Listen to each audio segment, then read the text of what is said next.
research ops, in my opinion, is never going to be out of a job because as soon as you like put everything in place, something else changes. The right tool or ecosystem or way of doing things is really dependent on not just like the researchers or the leaders. It's the political landscape, the legal landscape, what are customer needs and how do they change? Like you're kind of on a boat in the ocean trying to sail somewhere. And I think it's always going to be dynamic.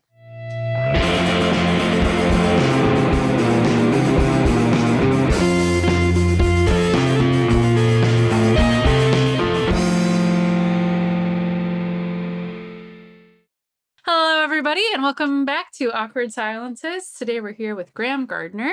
Graham is the VP of UX Design Research Operations at US Bank. We're going to talk about change management and leading quite a large scope at a very large organization and what that's like and how he's thinking about building this out at US Bank. So, Graham, thanks so much for joining us live from Chicago. Yeah, thanks for having me, everyone. Yeah, got Carol here too. Hey, everyone. Yeah, really excited to talk about research and research ops at a big organization. Unfathomable to us startup people. We're at like 130 now. So you probably have a few more than that. Well, I think the trick with big orgs, it's a lot of small and medium orgs just kind of combined in some ways. Enough pizzas to go around. Awesome. Okay, so you're the VP of UX Design and Research Operations, as we established. People are always really interested, I think, in org structures. No right or wrong way to do it. Everyone's doing it a little bit differently. But maybe you could start by telling us, given your title and scope, how design, research, and research ops all sort of sit together in your org at US Bank. Yeah. Before getting to where I sit, just thinking about the org structure, and you're right, like every organization is kind of structured in different ways, and there's really pros and cons, and you kind of have to experiment to figure out what works. For us, we have a combined marketing, analytics, and customer experience, or CX org. So analytics and CX kind of combined, and UX research also as part of the CX and market research kind of world. So lots of research all combined in one. And then separate from that, but still very collaborative. So it's more of like a matrix kind of structure in terms of, it's not so much about hierarchy, but about who you collaborate with and who you partner with. There's the kind of digital and kind of experience design side of the org, and they have the same structure in terms of pillars of business lines. So at a bank, we kind of have a simplified version of, our consumer, our business banking, and kind of corporate, commercial, and institutional banking. And so we both have those structures and collaborate from a research and design standpoint. Complicated, but also you get the pros and cons of both structures with Matrix. So it makes it a little more complicated. Research operations is kind of interesting. I actually started about a year ago under one research group. So I was in the digital research and experience group. And we learned pretty quickly that when you're thinking about research operations strategically, it's hard to do it in a silo. Even if there's a lot that you can do in a silo, there's a lot of interesting levers you can pull kind of org-wide when you're thinking about strategic research operations. So I ended up shifting from being attached to one team to being part of the larger marketing, analytics, CX group, but in kind of a strategy side group. And so I can think about kind of strategic programs and projects across that entire group. Even though I specialize in research and research operations, the benefit is I also can learn about how other people are doing strategic kind of organizational transformation stuff in the entire org, or at least the entire marketing, analytics, CX org, and apply that more to research and kind of be both broad and narrow at the same time. So this is unusual. You have a sort of research ops role within a broader sort of strategic organization you're describing. What are some examples of the types of projects that are happening within the organization? Maybe some that are research ops, but some that are different. Yeah. So and I also think about research operations as like can be super high level. It's like what the research leaders are doing. You're kind of making decisions about how you do research. And to me, that's research operations. You're kind of translating like the strategy and the vision into the actual operations of the structure. So one thing they're thinking about is what is the future of AI in research? And so an initiative that I'm thinking about is like, how do I learn from what's out in the world, experiment internally around AI, and then kind of hold the ball, or at least bring people together and facilitate some of those conversations and try to make sure that in a heavily like matrix and complicated organization, like people are learning from each other too, and we can kind of not just go in different directions. So we'll want to jump more into AI, I'm sure. Are there other, I'm just curious, are there other types of change management initiatives happening within this broader function that you're a part of? Like, tell me more about some of the other types of strategic projects, because I'm curious to hear how you learn from each other. Yeah. So I think process, kind of restructuring is big across every kind of topic area. So like marketing process improvement is big. I think when you're a bank, there's like really important privacy concerns, and we have a lot of like U.S. Bank is known for being like incredibly ethical as a bank, and so we have a lot of really important, but also like kind of more rigid rules around things, and so sometimes you have to like think differently about, okay, how can we kind of redo this process in a way that's going to be more efficient, more effective, give people some autonomy, but also make sure that like you're not like just throwing away all that work and you're making sure you're maintaining the same level of like high standards around compliance. Yeah. So marketing process improvement, definitely kind of learning from how different people do that. And also just kind of return to office is a big transition for a lot of people. I know many companies, including us, are doing multiple days a week, maybe not always 5 days a week, but learning from how do you think about change management and how do you think about the pros and cons of that and making the best out of it and doing it as a community. Yeah, great. So tell us more about how you're thinking about what do you want to change and what is your sort of charge in this new role that you're in at US Yeah.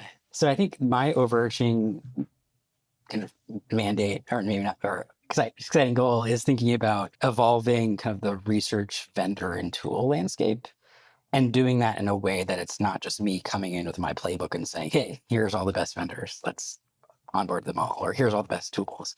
But really trying to be the person that can almost maybe like project or program lead, facilitating, bringing in different stakeholders internally, externally, so that we understand what the organization's needs are around research. What are our challenges? What are our opportunities?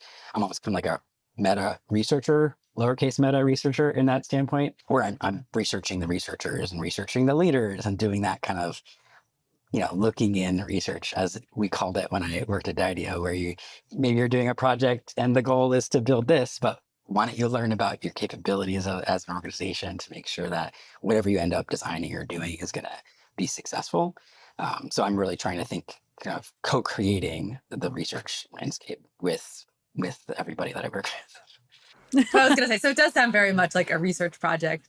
I'd love to hear, many of our never-ending, constant research project. Yeah. It's kind of like continual listening of researchers in the same way that a lot of companies are doing continual listening of their customers. Like I'm always just like constantly doing one-on-ones with researchers and catching up with them and seeing what their problems are and kind of sharing ideas and getting feedback. And it's Love it. So yeah. So how are you structuring it? So I imagine a lot of our listeners are thinking about new tools they want to add or tools they don't want to use anymore. How do you think about understanding what your researchers need? What are the gaps? All that stuff. Yeah, totally. So I think basic level is just similar to some user interviews, tool maps, which I love every year when I get a new tool map. I like to map out kind of the environment. So plenty of people are in their team or their area and they see what they're using, but just giving people a view of like what else is going on in the organization, tool, vendor, process, how things work in different verticals or horizontals or diagonals.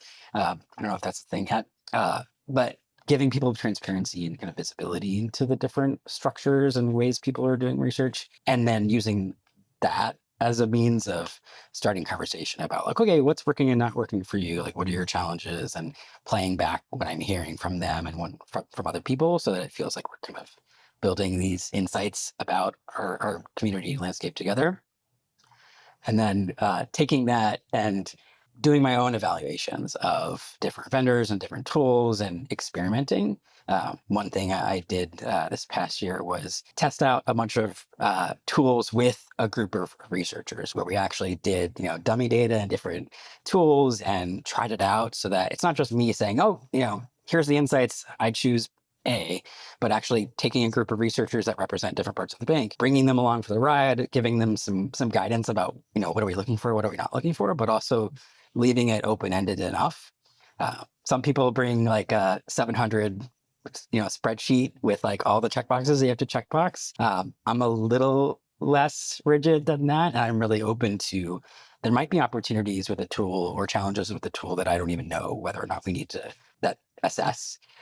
So bringing people along and helping them also, or encouraging them to help shape the process too. Like, I'm not the smartest person in every room, and I love that. Like, at the end of the day, I want kind of the design of an organization to feel like everybody's fingerprints are on it. And that also is a change management principle for me, that like you're going to get better buy-in if people feel like they were a part of the whole process. And it's not just leadership telling you, here's what we're going to do, because it's beneficial in these ways. Graham, have you had a lot of experience procuring tools in the past, and this is like hard-learned lessons, or is it that this is a good way to manage change, whatever the type of change, is? I think a little bit of both. Yeah. I certainly have been, I kind of call myself like an amateur technologist. I love technology.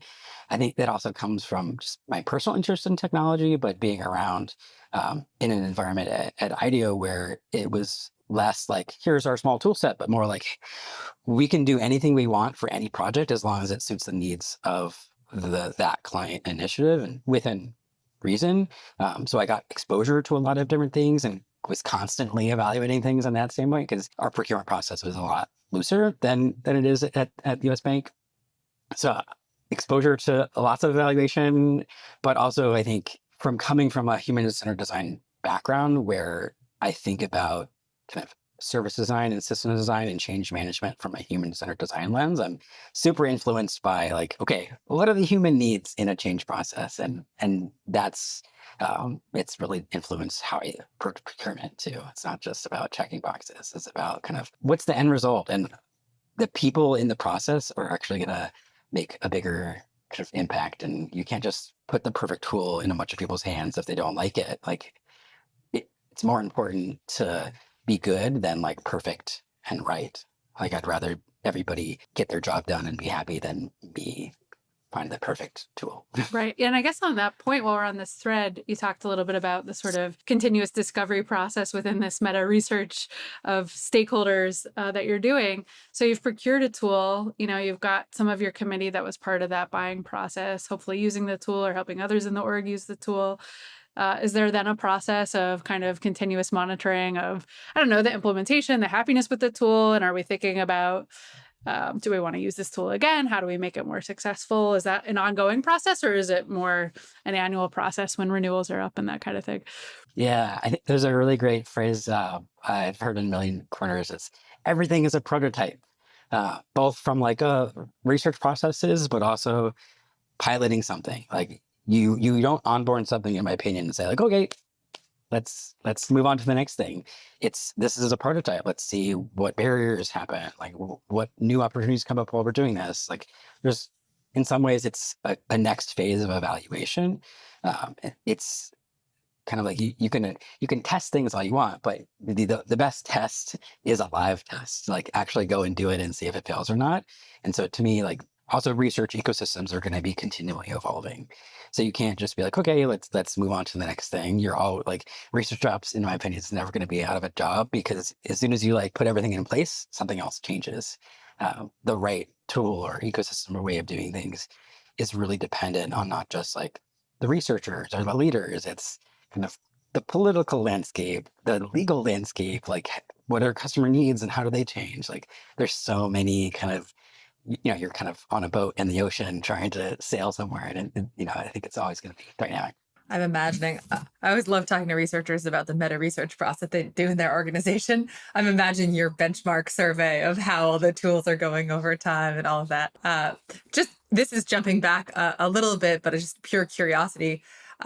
You mentioned you're always assessing lots of different types of tools and the needs of the team. Are there any trends you're seeing now, sort of tools that are emerging needs, or anything like that around what tools are needed or interesting? Yeah. So obviously, again, AI everywhere and everything and most things. And I think that's one of those things where it's like, okay, that's a major shift in everything. And it kind of makes you see everything through a new light. Like, maybe it's the rose-colored glasses for some people. AI feels like it's going to solve everyone's problems.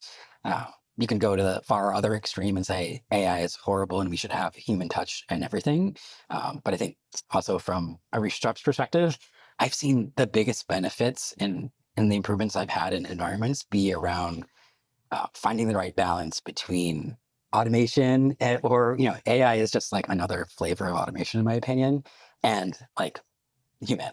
So to me, it's about figuring out, okay, what are humans good at and what are the robots good at? And how can we work together and make sure that we have the right kind of guardrails and kind of setting AI up for success or setting software up for success and letting it take away some of the things we don't want to do and give us more time and space for the things that we do want to do and kind of live together in harmony. So AI is a big trend.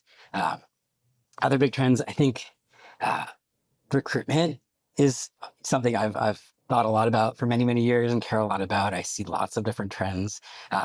Similar to the AI, like the synthetic users conversation is really interesting.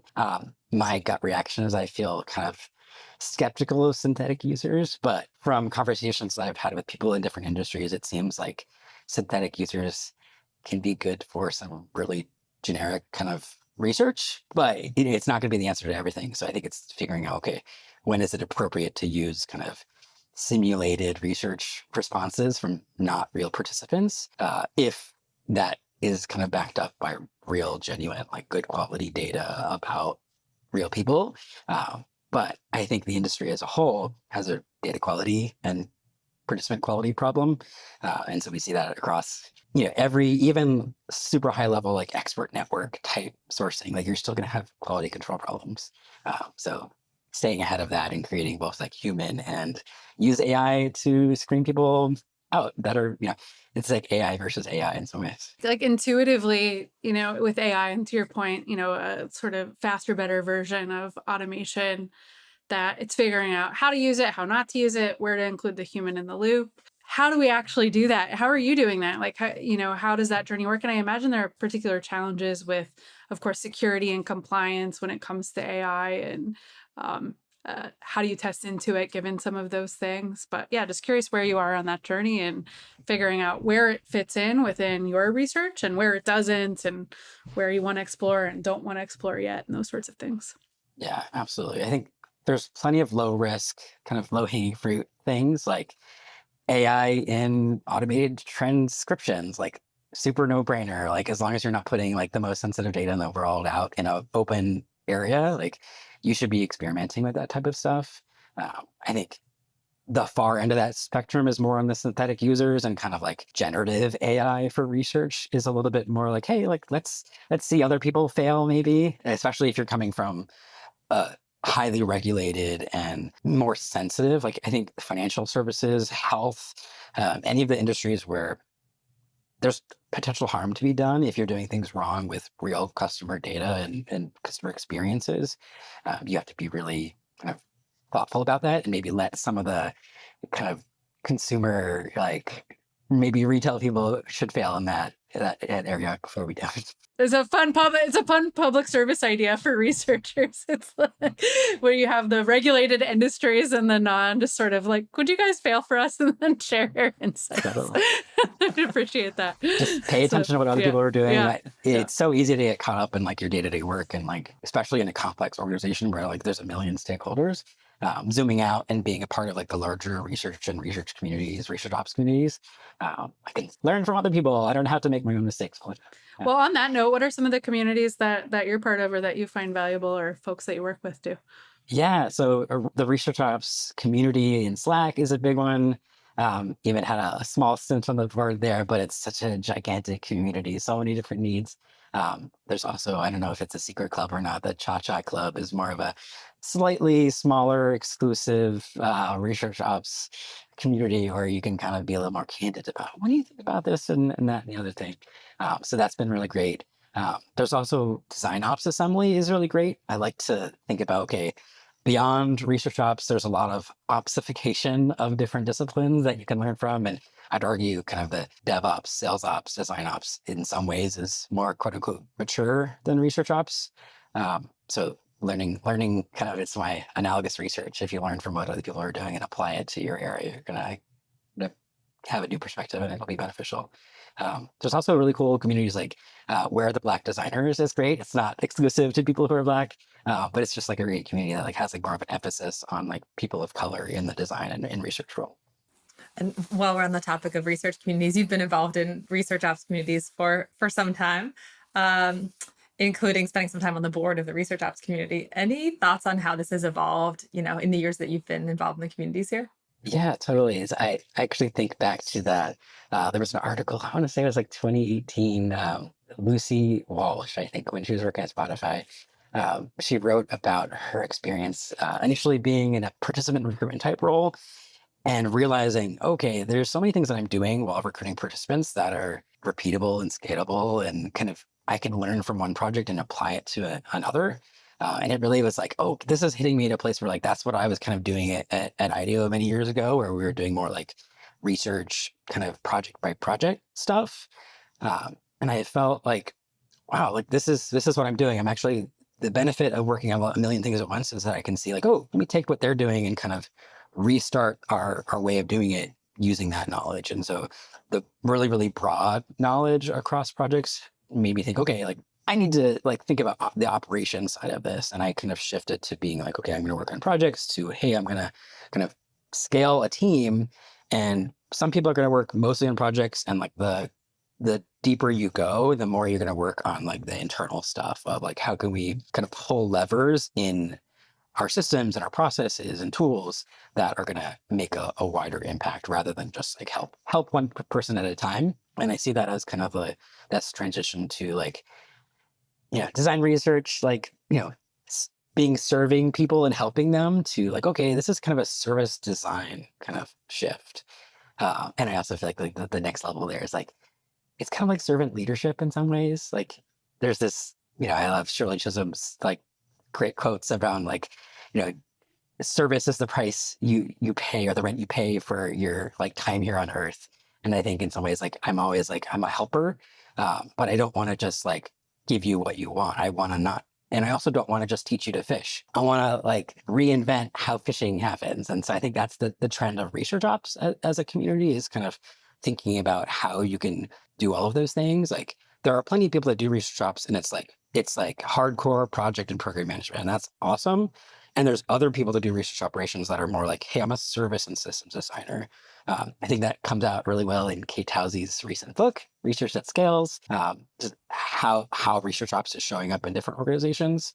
I think there's also another big trend around kind of who's driving the car of product.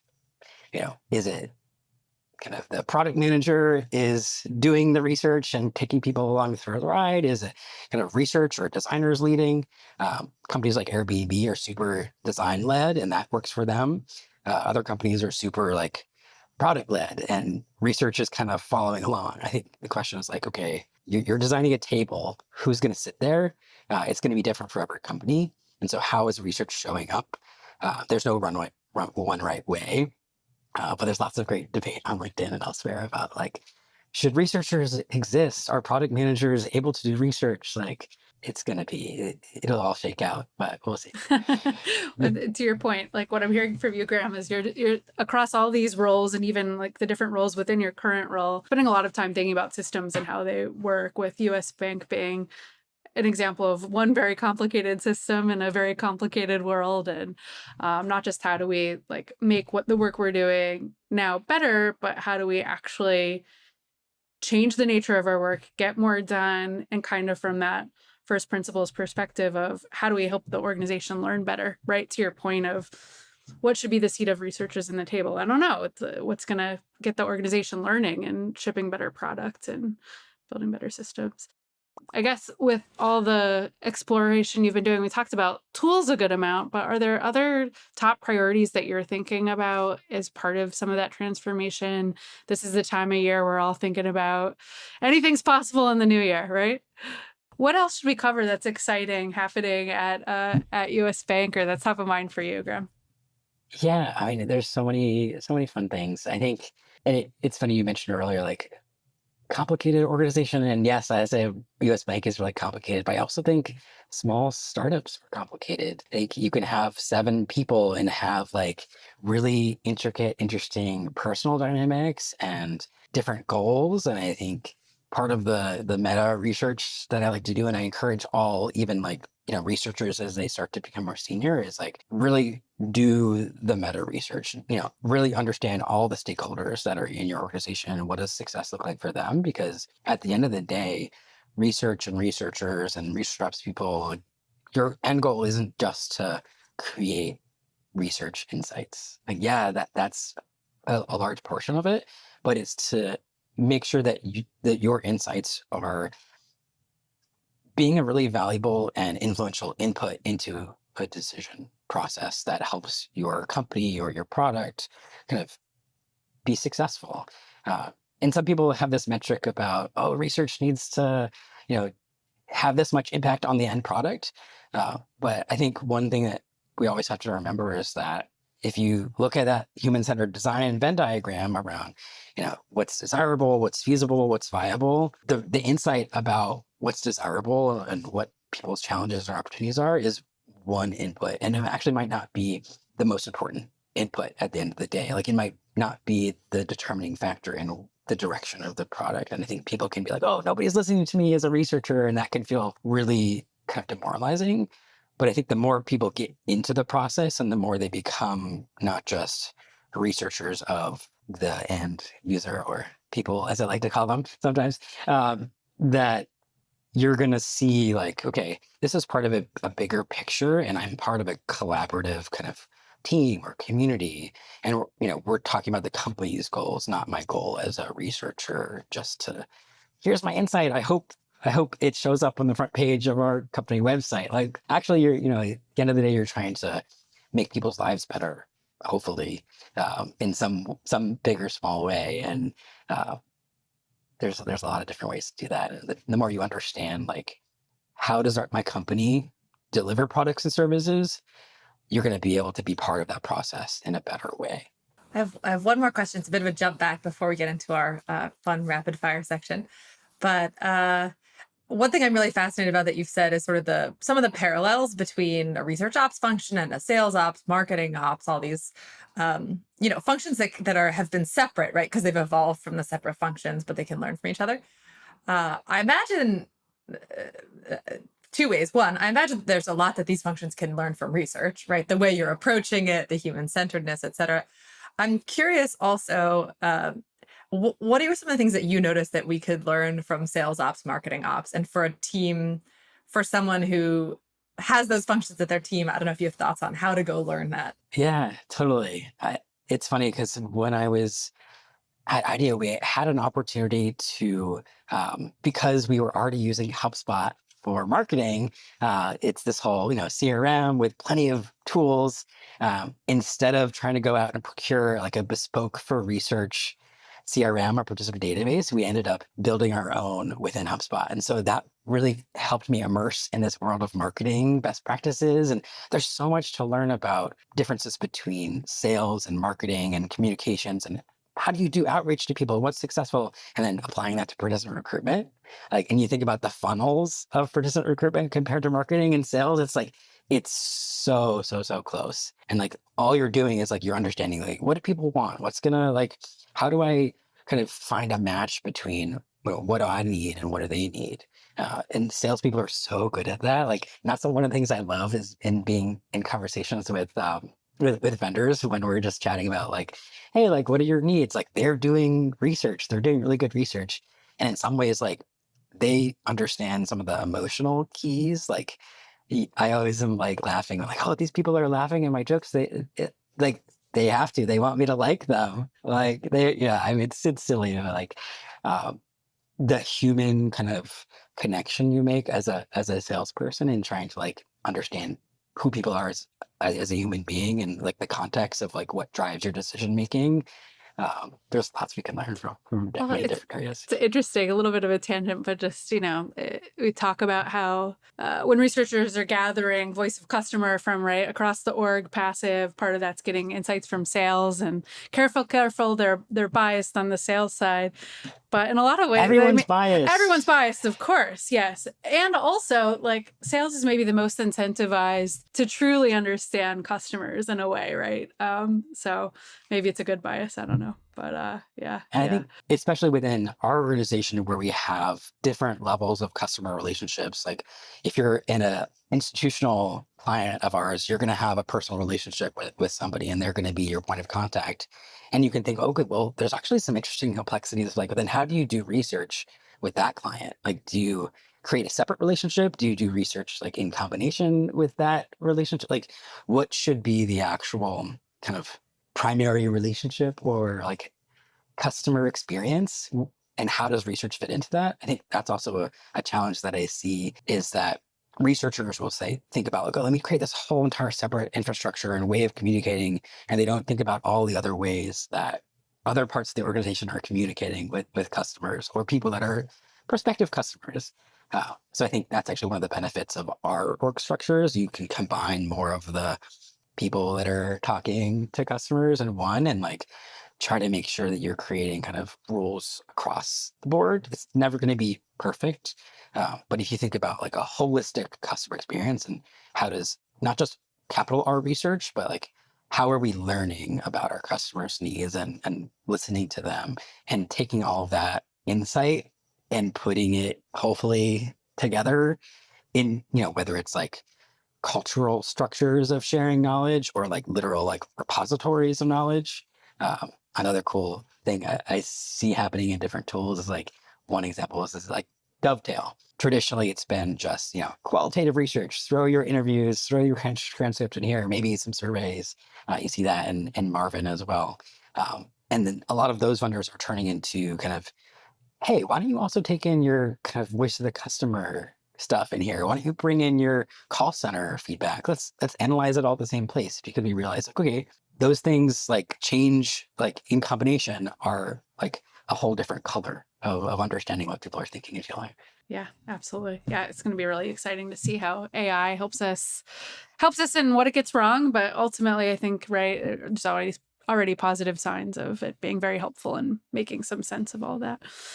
Awesome. Well, I think we could probably talk to you for a very long time, Graham, but we'll move on to our rapid fire to wind things down. So what is your favorite research question? And not, the question of which the research is trying to get a business answer, but to ask in a user interview. Yes, I love the question. And whether it's on, remote or in person, it's is there something in your space that you want to just grab that you think tells like either interesting story about yourself or your environment? I'm a video on person, mostly because I'm nosy. So the more I can learn about your environment, I think it's like it opens people up to telling interesting stories from themselves. Yeah. Okay, I have to ask though a follow up. What do you tend to learn from that? I don't know. I'm curious about this question.